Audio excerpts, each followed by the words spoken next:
Governor Sindh Kamran Khan Tessori ने कहा है कि हुकूमत से कहता हूं कि कराची में अजरक को तनाज़े की जद में ना लाए। सिंध हुकूमत 14 अगस्त को मोटरसाइकिल की नंबर प्लेट मुफ्त में देने का ऐलान करे।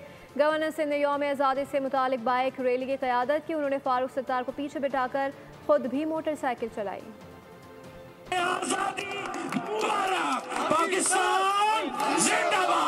गवर्नर सिंध कामरान खान टिसोरी की क़यादत में मुबारक हक मोटरसाइकिल रैली का इनेकाद। फारूक सत्तार के साथ मोटरसाइकिल चलाकर कारकुनों का लहू गरमाया।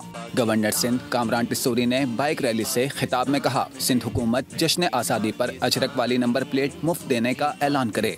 मैंने बार बार कहा है कि इनको नंबर प्लेट पर अजरक लगनी है तो फिर उसका तोहफा दिया जाए, मुफ्त दी जाए, कोई पैसे चार्ज ना किए जाए। बल्कि मैं सिंध हुकूमत से कहूँगा कि 14 अगस्त वाले दिन ये अनाउंसमेंट कर दें कि किसी से नंबर प्लेट के पैसे नहीं लिए जाएंगे। गवर्नर सिंध ने कहा कि सिंध हुकूमत के प्रोग्राम भी उनके अपने हैं और वो उनमें शरीक हो सकते हैं। कामरान टिसोरी ने कहा कि इस साल तारीख का सबसे बड़ा स्टेज तैयार कर रहे हैं और 12 अगस्त को यादगार आतिशबाजी की जाएगी। सब्सक्राइब करें और बेल दबाएं ताकि कोई खबर रह न जाए।